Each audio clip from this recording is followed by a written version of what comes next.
কেমন আছেন সবাই? আমরা এখন আম ভর্তা করবো। রিমি আমার জন্য আম ভর্তা বানিয়ে নিয়ে আসছে। এই যে রিমি আমার জন্য আম ভর্তা বানিয়ে নিয়ে এসে।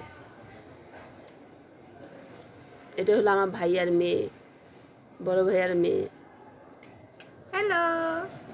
আসলে আম ভর্তা কালার যে হয়েছে না, অনেক সুন্দর হয়েছে। বিসমিল্লাহ।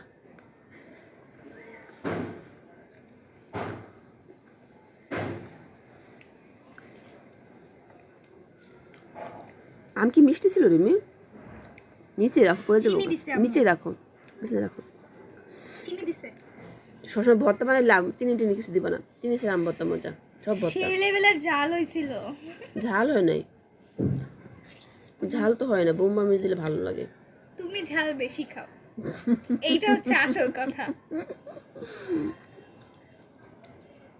আমাদের কাছে ঠিকই আছে। আমার না মুখে ঝাল ছাড়া কোনো স্বাদই লাগে না।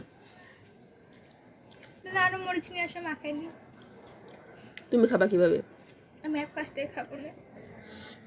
সমস্যা না, খাও। ঝাল খেলে যদি নাক মুখ দিয়ে পানি না আসে, চোখ দিয়ে পানি না আসে, কিসের ঝাল খাওয়া বলো? ঝাল খাবে, চোখ দিয়ে পানি পড়বে, নাক দিয়ে পানি পড়বে, তাইলে মজা।